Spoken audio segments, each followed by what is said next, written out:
Hello, everyone. Today I'm with Robert Bosnak. So, welcome, Robert. Thank you very much for having me, John. Robert, there's lots of things that I'd like to talk with you about today, and but especially dreams and the embodied imagination that you're known for.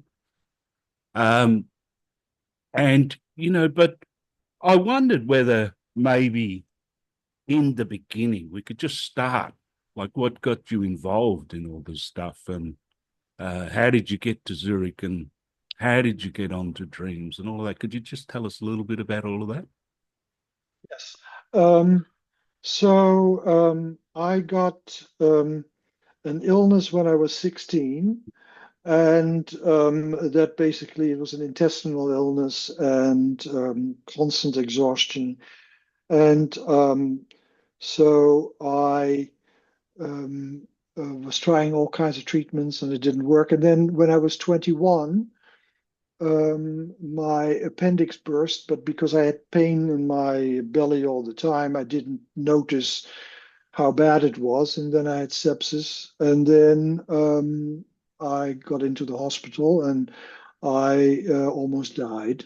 And I was 21 years old, and I realized there's something completely wrong. I'm in the wrong life. I'm in the wrong body. This is not me.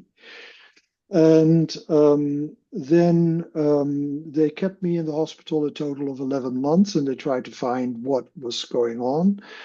They thought they found it and they destroyed my intestinal flora to see if it would start again. And then for 4 months, I, um, I felt much better. And then it started again. And then I thought I've given Western medicine enough chance. And Then I was a child of the 60s. I'm talking about this 1969. Um, and there were psychedelics around, and I was part of the Criminological Institute in Leiden University, studying the legal attitude towards psychedelics. And I did some participatory research and found that there was a whole other world out there that I had absolutely no knowledge of and no understanding of, and that something Just else what had to happen. can I ask one thing, Robert? Oh, please, absolutely. were you still having symptoms at this time? Had you kind of overcome Oh some no, of your symptoms? the symptoms were completely there. What Right, the interesting thing for me was that the symptoms disappeared after a year and a half of analysis, and the right, analysis was focused on dreaming. right. And so what happened was that my then wife said you should go into analysis. She was from New York. I'm Dutch, Mm. and I just finished law school. And she said you should be in analysis or you should be in therapy. And then I had just read a book about Jung that I was not very interested in, but on the back side, on the back page, there was a picture of Aniela Jaffe. And I just thought that's an amazing woman. I knew she was amazing. Aniela Jaffe helped Jung write Memories, Dreams, and Reflections. And I said to Dini, I want to go and hear her talk because I think she's an exceptional woman. And so just from the picture. And so we found that she was speaking at a place called Eranos. And for our honeymoon, then we went to Eranos, and I went up to her and I said, Not everyone uh, goes on their honeymoon to Eranos, by the way. I mean, you have to be a certain kind of yes, thinker. well, yeah, in the first place, but I went very much for Aniela Jaffe, but also because it was an alternative way of thinking, but deep thinking. It was in no way woo-woo, right? Yeah. It has nothing to do with New Age. Mm. It is very rigorous thinking, Yeah. but along different lines than the current Al culture thinks. Alternative, nevertheless, but alternative at well, I would say, at a really good level. Yeah, well, alternative with the same kind of rigor as Yeah. other sciences. The Yeah. rigor of the thinking at Eranos was Mm, completely superior. And mm, so what the New Age has very much is fuzzy thinking, mm. and it doesn't build up on each other. It just is one intuition after the next, and that's how you get into these amazing conspiracy theories. So we went there, and I said to Aniela Jaffe, I would love to be in therapy with you. Do you take people in therapy? And she said yes. And so I also met James Hillman there, and I said to him, Dr. Hillman, I've used LSD and I had these strange experiences I'd love to talk with you about. And he said, He oh, did. yes, absolutely. Well, that's funny because when I've read him, it's like, what did he call it? The hypnosis of the 60s. And he seemed a little bit against LSD, Not where at I'm, all. Oh, God, no, no, no, no, no. And when I was working at the Zurich clinic, the Jungian training clinic in Zurich, we had an LSD license. So we used LSD in psychiatry. And ah, so, no, no, no, it was not at all. He was very much against what I'm against also is that fuzzy thinking, that right. kind of woo-woo stuff that comes very much also in psychedelics, where people have these amazing experiences and don't go into depth with those experiences and become addicted to the amazingness of the experience. One of the things that I found when I much later went into the outback and met with Ilyachari, this Nankari, Pitjantjara Nankari, Yeah. is there was nothing wow about his experiences. He would go and he would become an eagle and he would fly with his patient on his back to the center of the galaxy and would fall onto the ancestors' stick sticking out. And in that penetration, the patient would heal. Now, if you tell that in a New Age setting, everybody would say, "Whoa!" Nothing wow about it. There's nothing. It is just like talking Well, about it's the kind weather. of his job in the scheme of things too, isn't It's it? his Like job. It's just there's a a job. certain practicality towards the, Absolutely. yeah. And so Hillman was very much against that wow stuff. Mm. And but he had nothing against LSD as an experience. I mean, he had been working with Gopi Krishna on his Kundalini experiences, so Mm. he knew those kind of experiences, and he Yeah. was very interested. But anyway, so Aniela Jaffe said yes, and She then said yes, you uh, could speak to Hillman, then and then you thought, no, no, oh, no, no, okay, no. so She said yes. No, no, no. She said yes. I will take you in therapy. okay, And we packed up and we were living in a very 60s commune in the country at the time. And we packed up our stuff and moved from Holland to Switzerland. yeah. And then you can't just live in Switzerland. You need a staying permit, and they were hard to get. And but you could get a staying permit if you enrolled in um, an institute of higher learning. So I enrolled at the Hume Institute to get a staying permit, and and I was very lucky that they would accept people of my age. I was 23 at the time when I started my analysis and started my training at the Jung Institute, which I don't think anybody does now anymore. And there was a very small group of us that were let in at this very early age. And But you had been so through a very life death kind of that's experience. it. I mean That's it. that was That's big. Yeah, I think that everybody recognized that. They Mm. recognized that there's nothing as deepening as facing death and facing death close up. So Mm. yes, that had changed my life. I think it's that illness was the best thing that ever happened to me. I don't think there's anything better in my life except for the loves of my life than that illness. A call, So a that's how I. call, a calling, a a um a strong Uh, voice, even though it's no, it was a complete turnaround. I got just twisted around and put into another direction. And that was like, whoa, there's something happening over there that I hadn't seen when I was looking this way. Yeah. Yeah. So it's like standing on a lazy Susan and suddenly being turned, you know? Yeah. And so that's how I got, and then what happened was, as I told you, my symptoms disappeared after a year and a half of therapy. And that's what made me interested in the relationship between dreaming and creative imagination and the body. So that I knew from my own experience that working with imagination, working with dreams has a direct effect on the body. And so that became my main field of interest, and that's what embodied imagination came from. Let's go on to embodied imagination. But I just want to say one thing that I was telling you before we started, that when I read Dick Russell's book, it seemed to me that in Zurich at that time you were in that mob.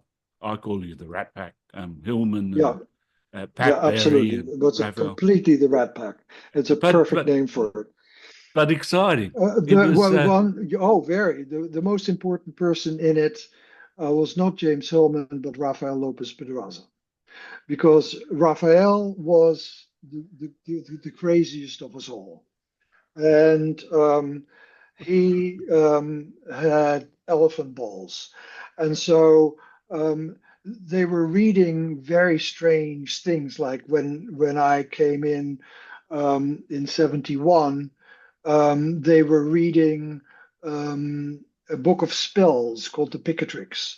And they were studying medieval spells. No, not medieval. This was Arabic spells like from the 5th century or something, and everybody would just go crazy with them, and imagination was wild and it was all burning, and the inspiration was enormous, and we were all gathering at the Spring House, the place where Spring Journal was being published. I had my office on the top floor, and we would be in the downstairs room with a lot of the people that you mentioned,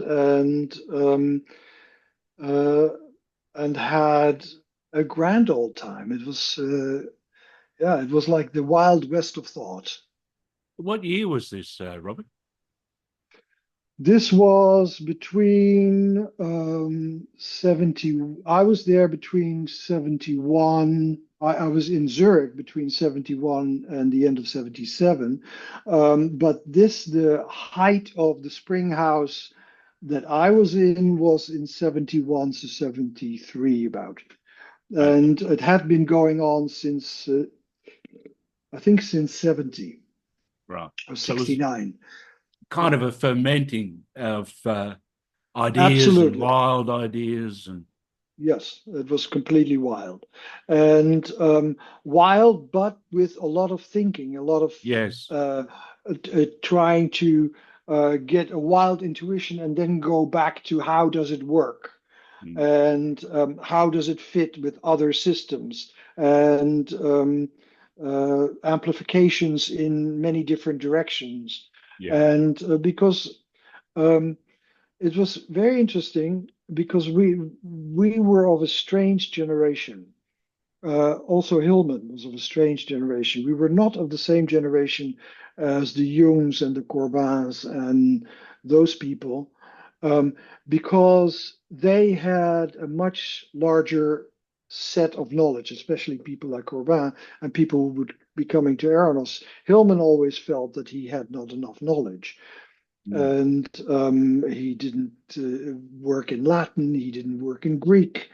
So these people had this vast knowledge, and we were the generations after that, right? And so we didn't have half the knowledge. And now I am working with people who don't have half the knowledge that I have. So yeah. there is a movement away from collective knowledge, from like in the end of the 19th century, there was a very small group that was educated, but Mm, they all had the same information. yeah. So they could talk about things and move left and right, and verify each other's information because they knew it. That was when I got into this, that was the past. That was history. Jung was still part of that generation.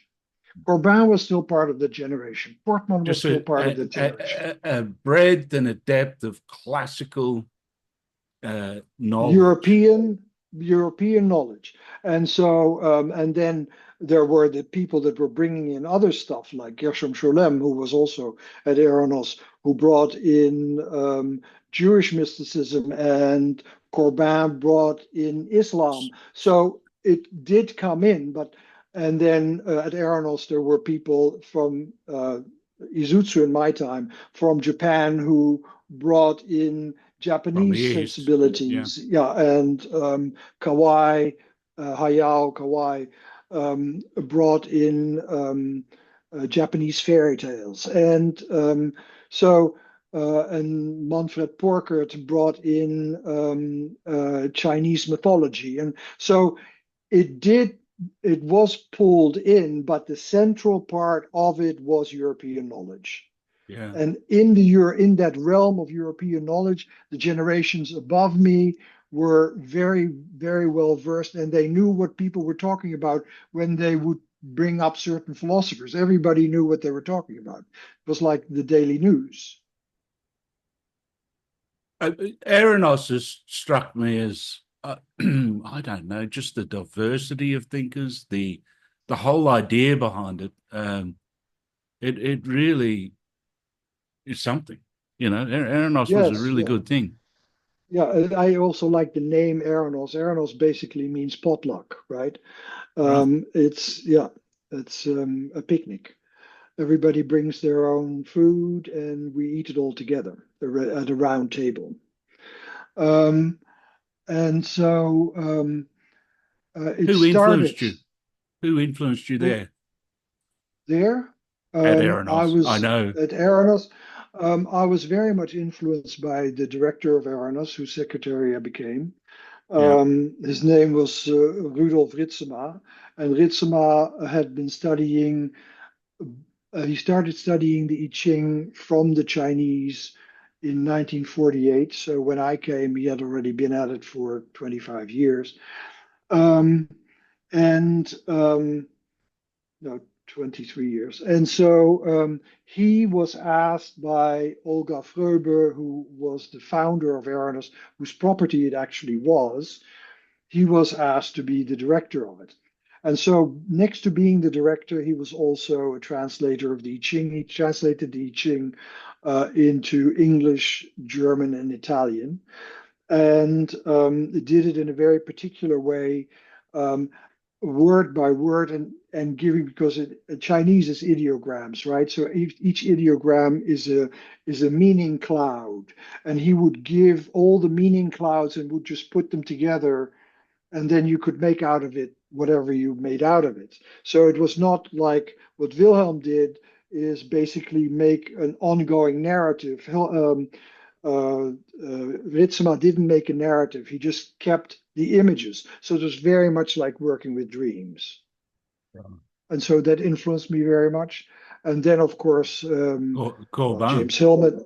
Yeah, but James Hillman, he was also part of Eranos, but he became my training analyst. So that's a whole other story.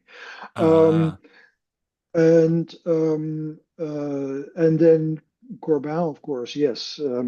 And I don't know why, but Corbin got a liking for me, and so for several years at Eranos, he would take me up to his study, and we would talk about things. And I once brought him a dream that was very important to me, and he talked about it in a completely different way than Hillman would have talked about it.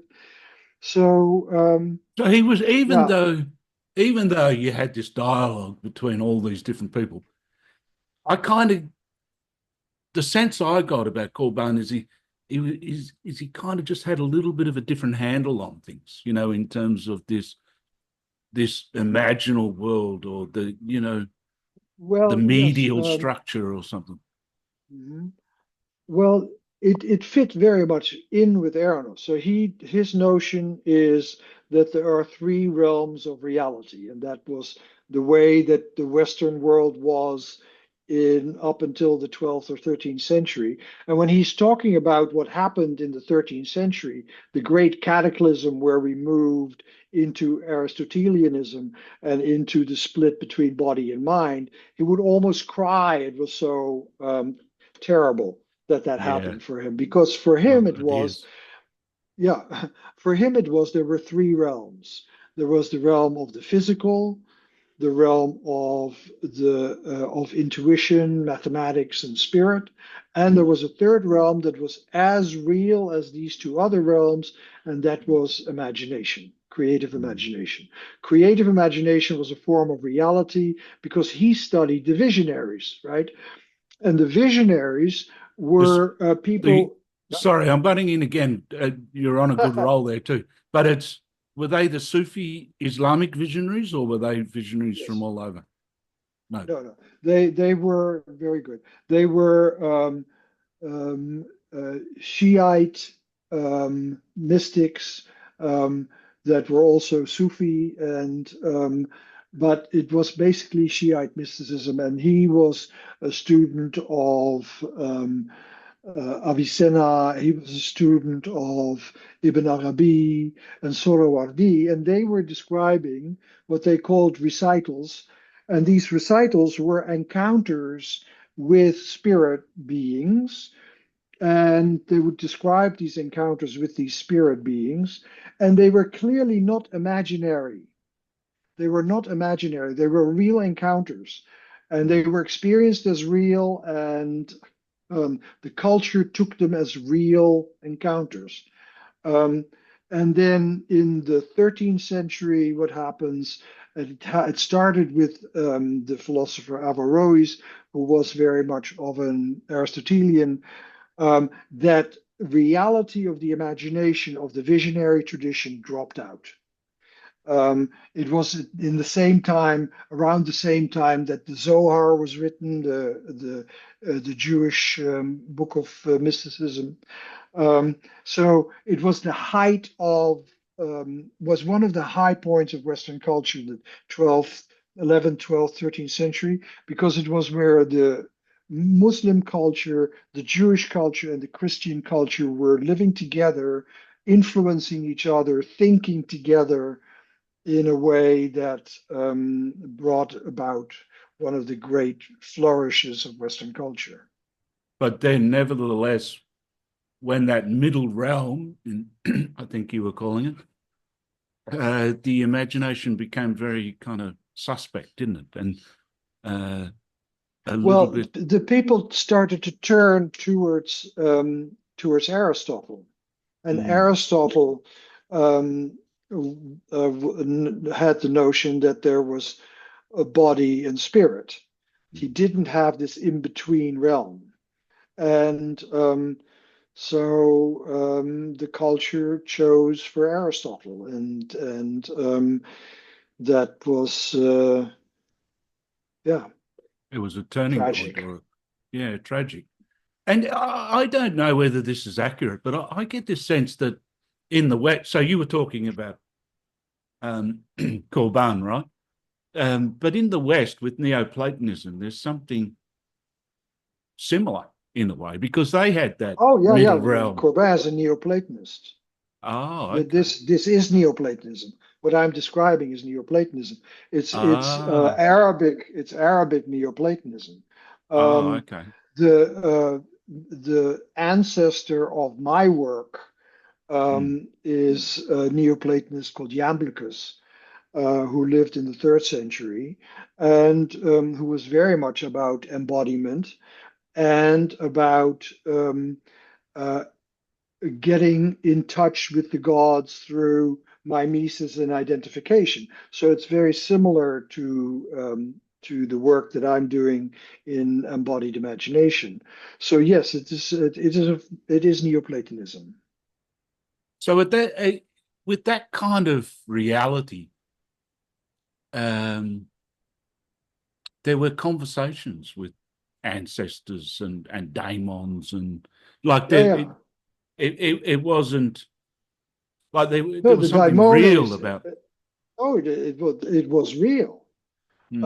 And the alchemists were talking to the metals because the metals were alive, because the metals were daimones. So you had communication with the metal of Mars, and then you would have martial conversations with that metal, and it would respond, and it would go back and forth.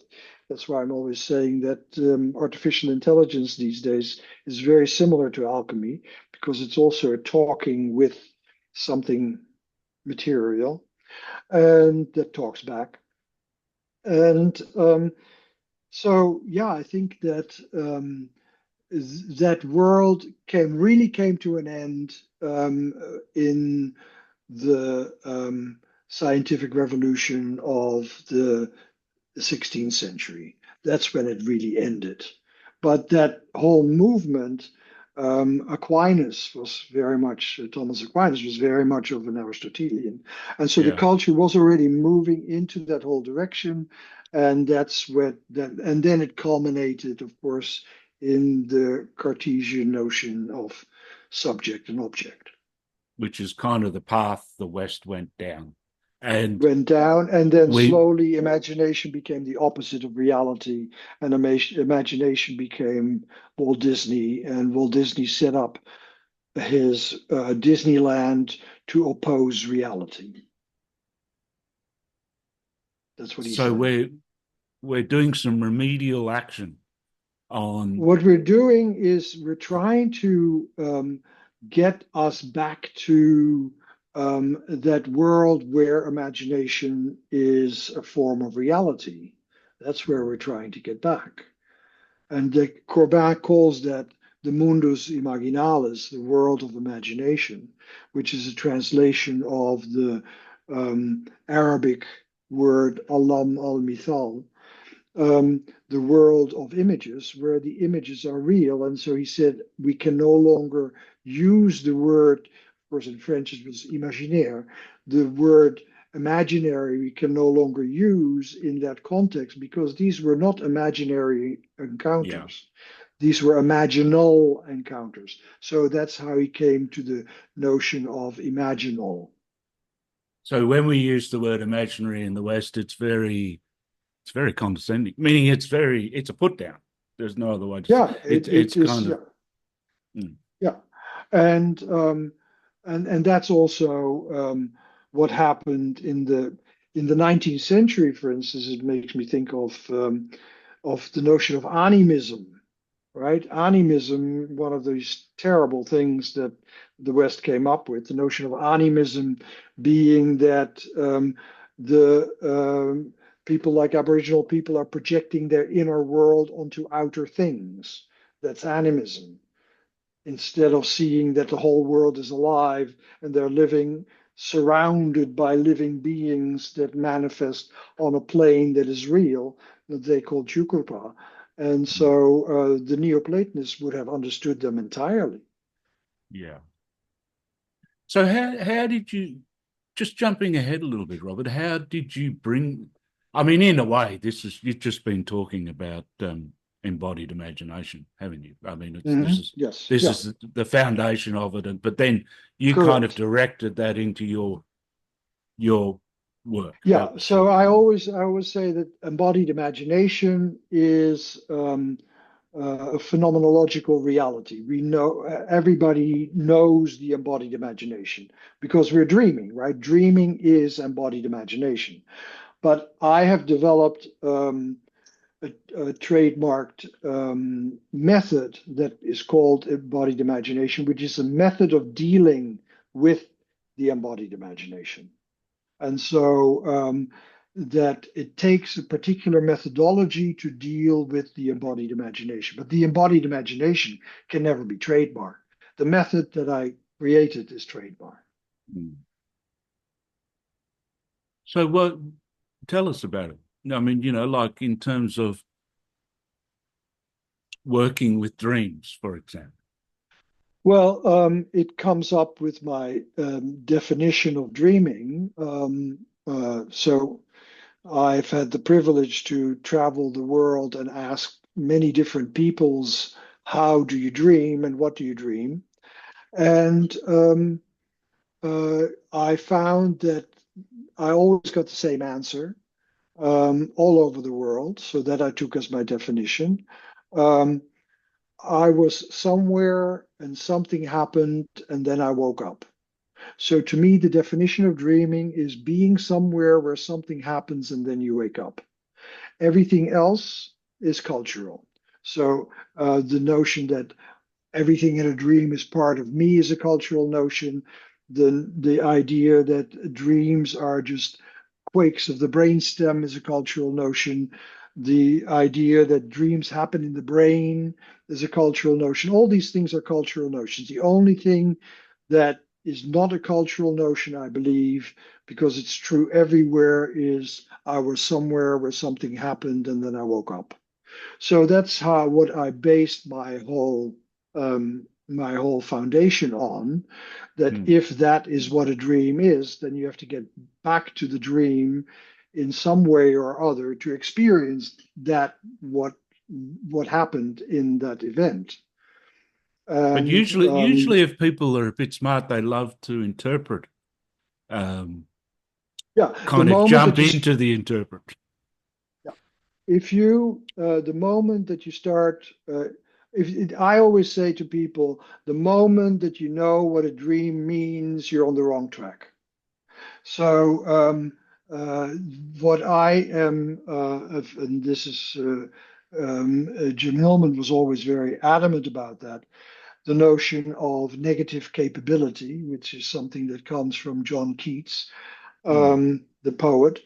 He says the ability to stay with not knowing without succumbing to the need to know. And so staying in this not knowing, very similar to Zen's beginner's mind, staying in this not knowing when entering into the world of imagination, I think is very important. You in the visionary recitals that that Corbin quotes, there frequently the figures that encounter the visionary make fun of them because they think that they know what they are, and they don't. And that comes up in the Red Book. I love that part of the Red Book. Jung, after he jumps into the imagination and starts to walk around in it, he meets he meets a prophet and his daughter, and then he says, "Oh, you are the symbol of," and then he says something, and the prophet says, "I'm not a symbol. I'm a person. I'm not a symbol." And you say, "Oh, oh, oh." And then five sentences later, he says again, "You are the symbol of," and he said, and from what the way I remember it is the prophet says, "Well, if you want to think that, that's fine, but I'm not a symbol." So it is, The prophet was having a dig at conceptual thinking because it's not enough, you know. yeah, no, It's and not real enough. no, and if I say, "You, John, you are the symbol of," you're Mm. not, you're John. And Mm. so it's an insult if I say, "You are the symbol of podcasts in Western Australia." No. Not even that, Um, actually, but still. yeah, no. So the symbolic understanding is very problematic. Mm. And these are actual encounters. So I'm a phenomenologist. I go Mm. in, I study experience, and these are real experiences. And so I want to find how these real experiences influence people. And so, as I was saying, since a dream is an event in time and space that you wake up from, and you have to get back to that event. In the first place, philosophically speaking, of course, you can't go back to that event. You can never go back to the dream. Like you can never go back to the beginning of this conversation because the whole world has changed. You can only be in the present. And but So what we don't work with dreams, but we work with memories of dreams, right?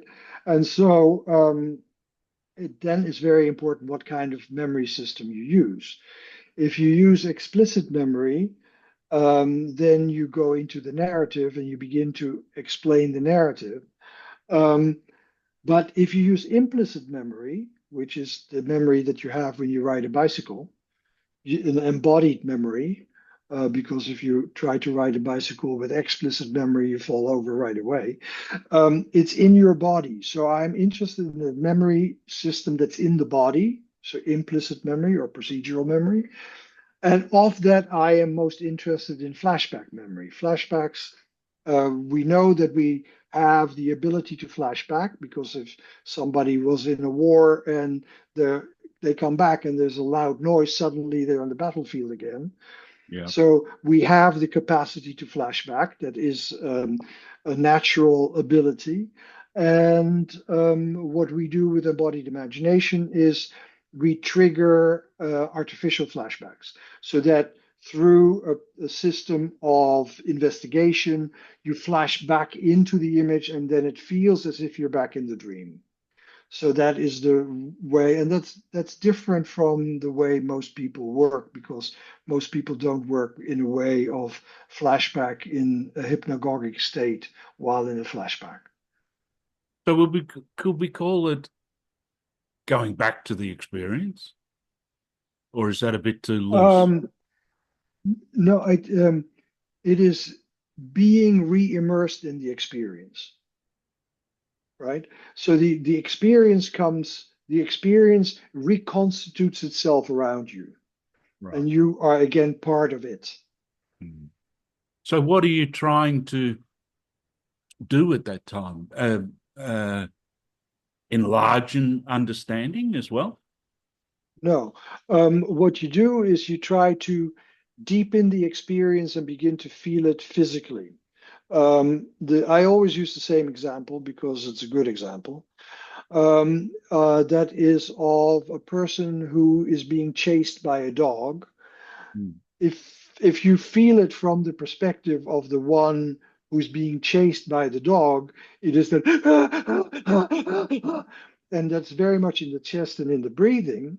But Yeah. then this was a dream about a rabid dog. But then when you look at the dog and you begin to focus at the dog and you can feel those jaws and that bloodthirst in the dog, as you feel the bloodthirst in the dog, you are suddenly in the subjectivity of the dog.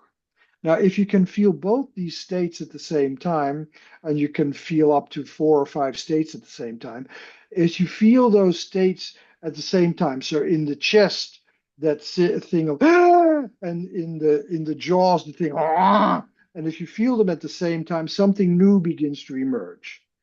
Um, uh, Jung talks about because he's a polarity thinker. He talks about that as the transcendent function, so that when you hold two opposing Holding states, to, right. yeah, something new begins to emerge. Nobody in the non-Jungian world knows what a transcendent function is.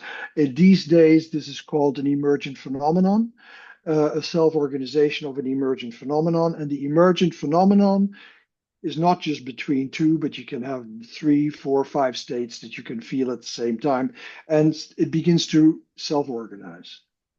There's something important about that I don't know, just I'm talking in a general sense, in terms of how polarized, how habitual it is to become polarized, right?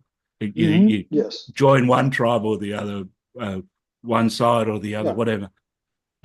But as someone said the other day, it's like different. We should be thinking in terms of difference rather than polarities and to be able to hold differences.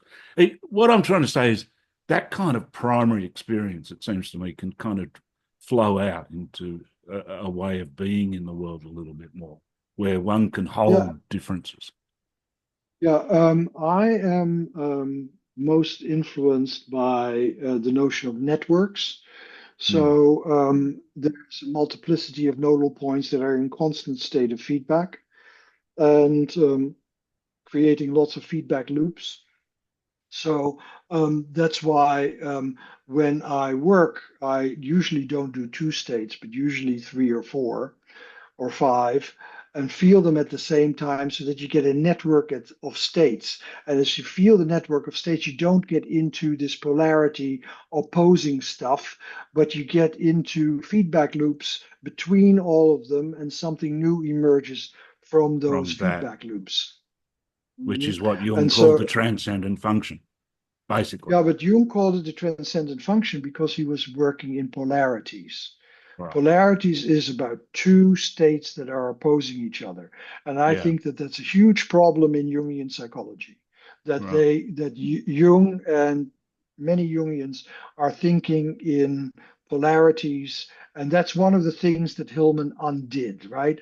Hillman undid the notion of self, he undid the notion of hierarchy, and he undid the notion of polarity. And he says there's a multiplicity, there's many nodal points, there are many gods, and they're all in constant states of interaction. And it is not, and that's why when you read Hillman's Alchemy, which I think is the best alchemical psychology that's been written, I prefer to Jung in his book Alchemical Psychology, he is interested in the inner life of the metals, in the inner life of the processes. He's not interested in the movement that Jung is interested in from the masculine and the feminine marrying together and creating the hermaphrodite. It's just one of the stories. It is not the main story. It is one of the stories, and there are many, many different stories. And so, what happened in, or I'm getting too excited. Oh. Well, it's good stuff. Okay. So, what happened in the 70s? So, you have to see that I was in Zurich in the 70s.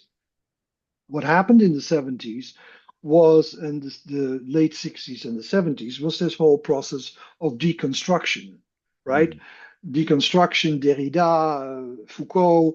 mm. The deconstruction was that it came at the same time as the post-colonial period, Yeah.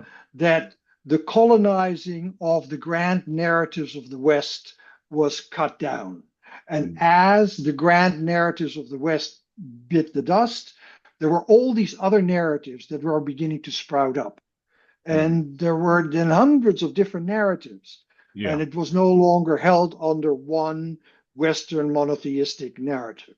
Now, Mm, Hillman did that, and I don't know if he knew it at the time when he was doing it, but that's what he did for Jung. He took out the notion of unity, and that unity was the most important thing, mm. and hierarchy, that the self organizes things, that there is a self that organizes things.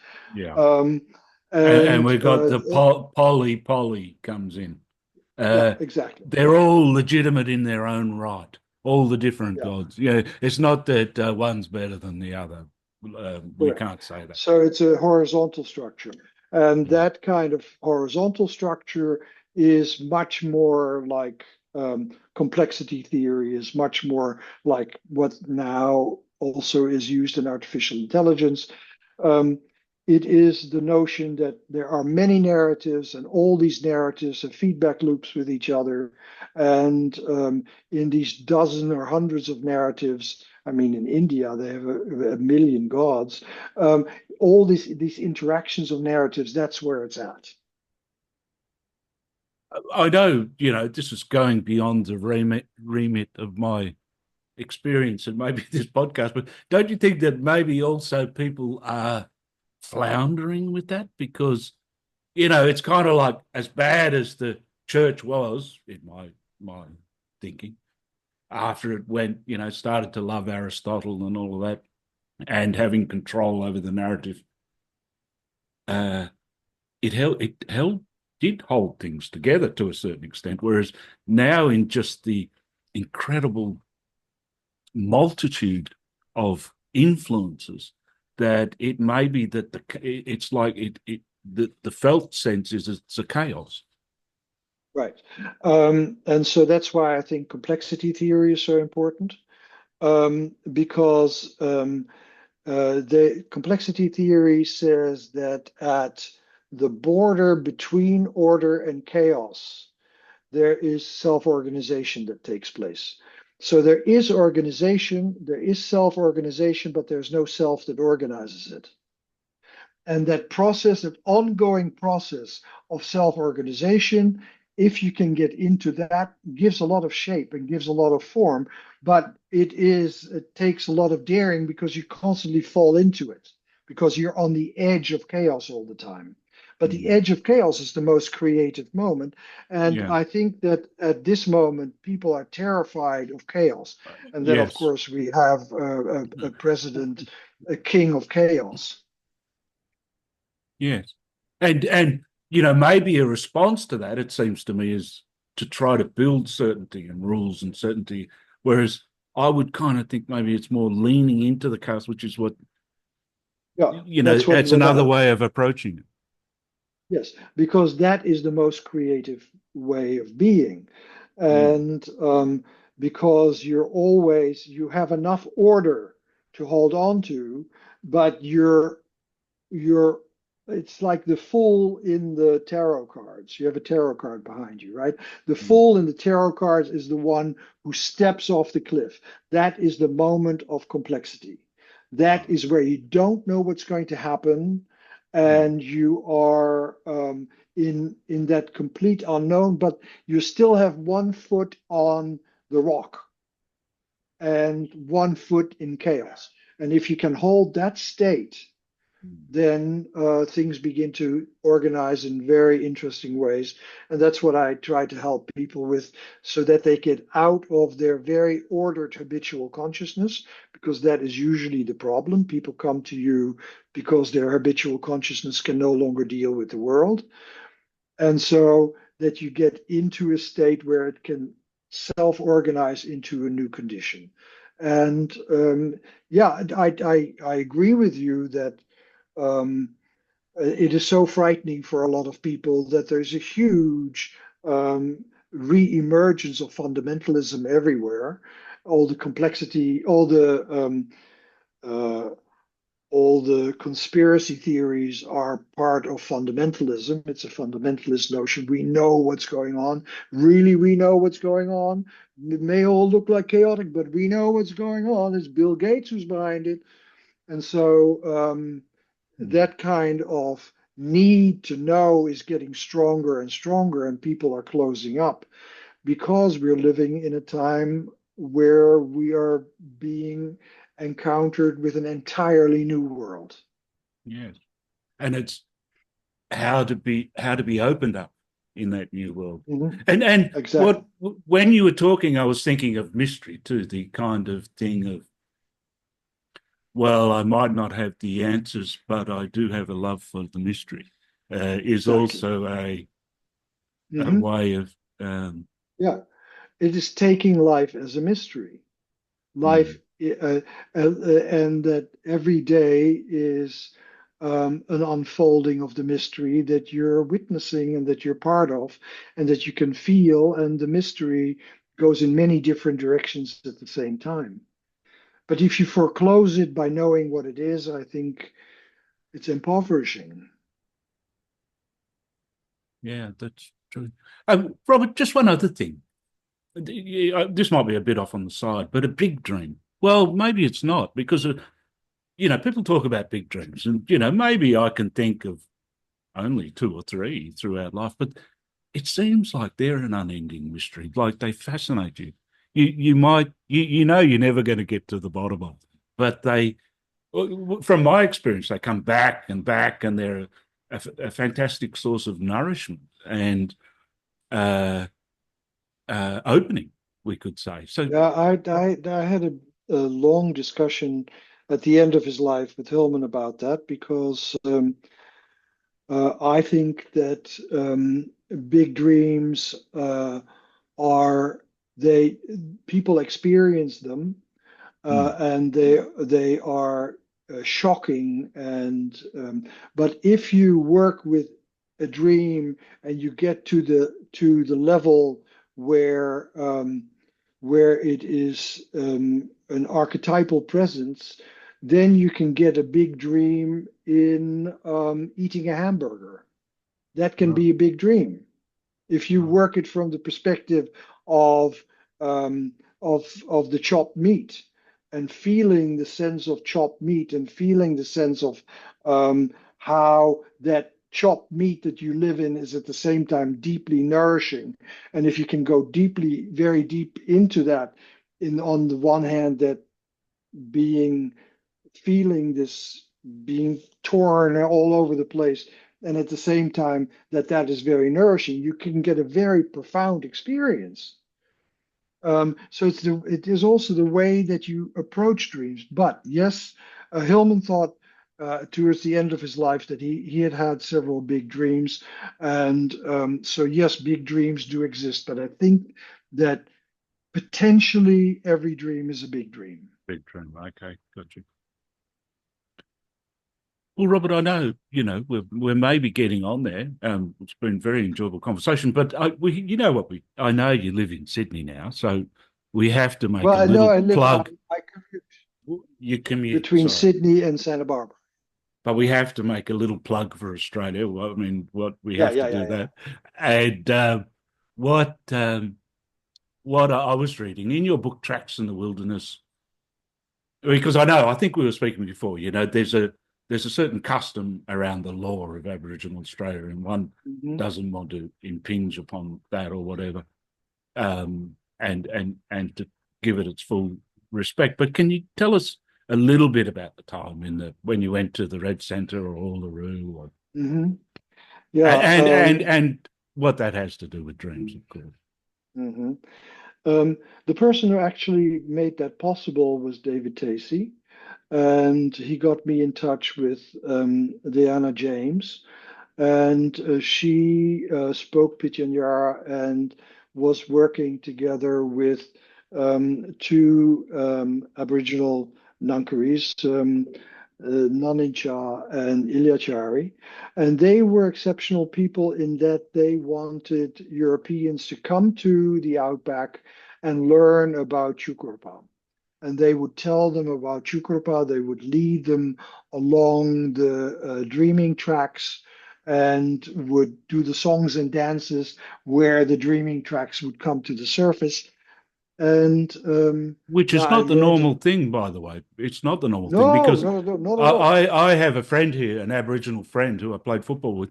In his midlife, he went out looking for more of the traditional understanding, and the elders kind of still told him to come back later when you're more ready. Like it's not easily, uh, No, uh, it's held.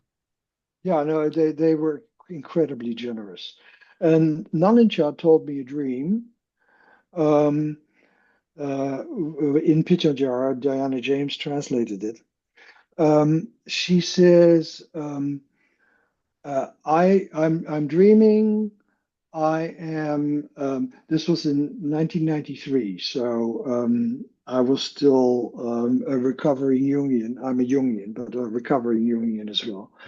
Um, and so she says, there is a group of people, group of us, dancing around a fire. And then the group keeps expanding, and more people are becoming part of the group. And we do this dance. And then I asked, do you think that that has to do with the fact that you're inviting all these Europeans to come and be with you in the center to learn your lore? And it took Diana about 3 minutes of translation, and then Nanacha didn't understand what I was talking about. And she said, for me, and I asked her, what is it for you? She said, well, I saw a dance and now I have to teach it to my mob. And then we have to dance it for the mountains so they don't lose their memory. So that's a completely different way of being and a completely different way that the dreaming is not for you. The dream is for the mountains because if you don't keep singing up the mountains, they will lose their memory. And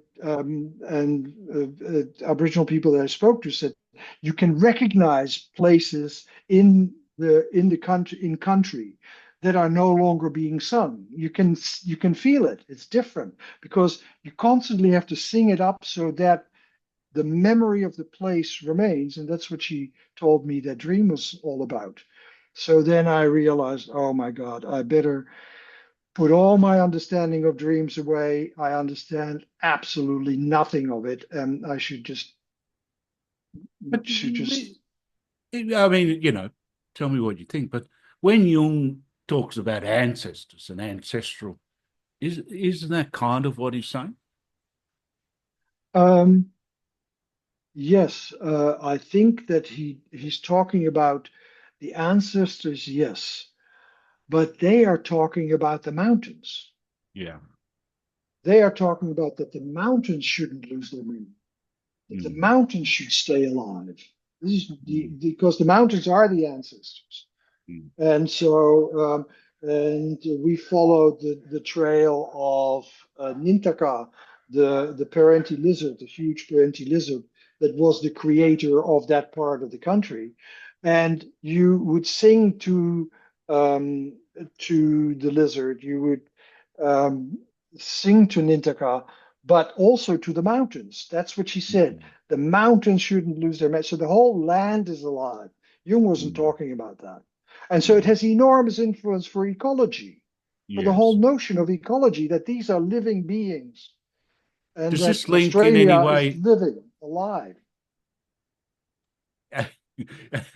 um, does this link in any way with those psychedelic experiences that you had a long, long time ago? If that's not an impertinent question, um, this kind of connectedness. yes, but it was when Nalincha talked about it, it was ordinary. When I was experiencing it, I was experiencing it as extraordinary. That Yeah, was the difference. yeah. Well, that's good. Well, I've learned a lot. I've learned that you do still have a bit of hierarchy because you've got Aniela Jaffe at the top, and then Jung comes behind her, and there are other people underneath that. So uh, she's the paragon of the Jungian world. Is that right? You're talking about Aniela Jaffe, Yeah, or were you talking? Yeah. yeah, Aniela Jaffe. No, she was my love into it, and she always interpreted it as my love for Jung, that she was the embodiment of my love for Jung, and I always tried to convince her, said no, it's about you, Mm, and that had directly to do with my mother complex and my intense relation with my mother, and that was it. But also it was her, and mm. she was the gatekeeper, and she took me in, and so that she was the beginning, and The I'm very scary eternally thing grateful about for that.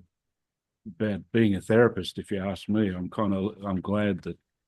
But anyway, there's different No, calls. no, no, no. Wait. What were you going to say? Well, It's it's interesting. scary. I mean, this is the transference that Freud Mhm. spoke about, or someone, didn't they? And it's kind of like it's quite confronting to be a therapist. It must be a very Oh yeah. confronting job.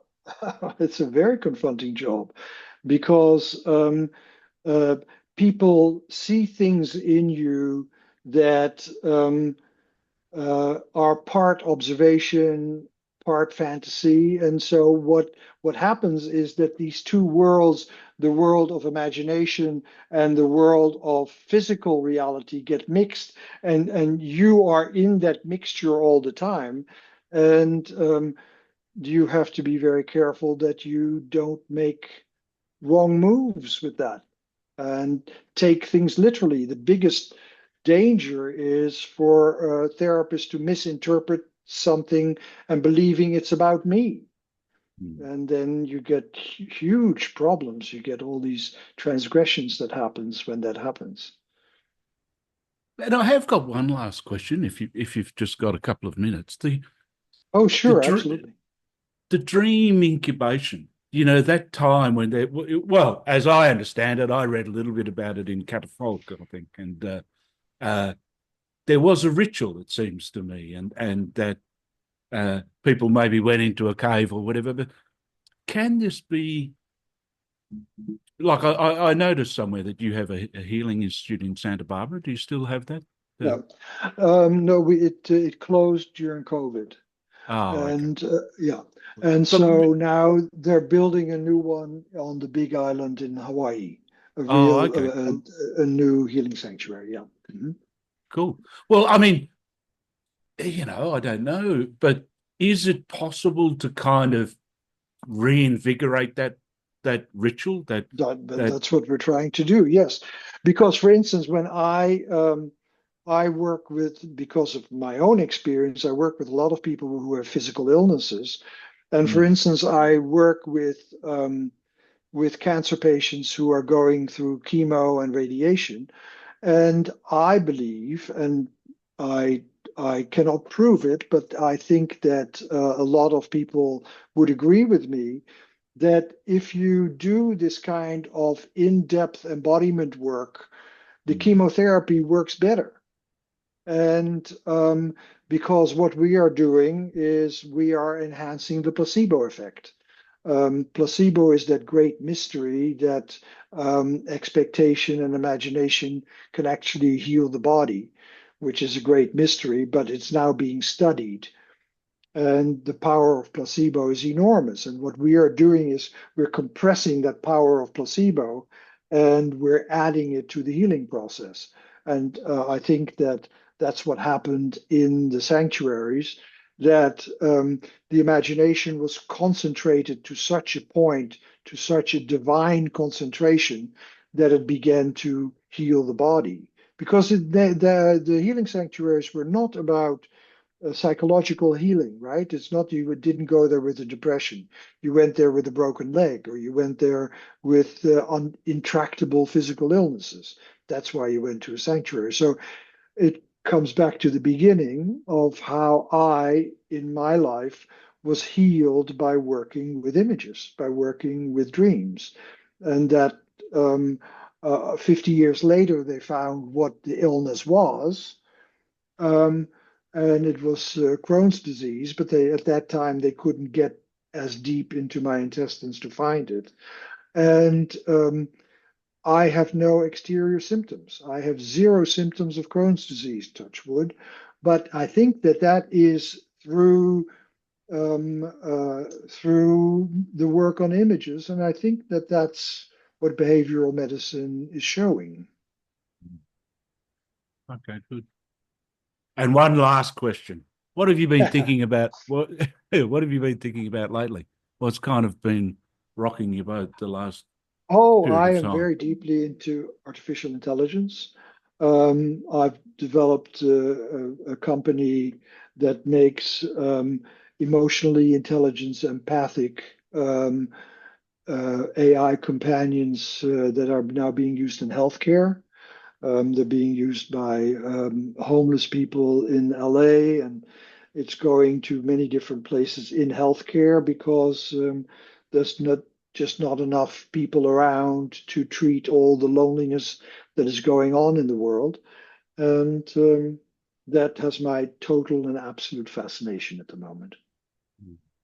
And are you going to be writing on that or not No, foreseeably? Or I've created companions. I've created these beings that you can interact with, and I'm currently working on one of those beings that can help you work with dreams and with memories, and Hmm. so that's my current what keeps me off the street these days.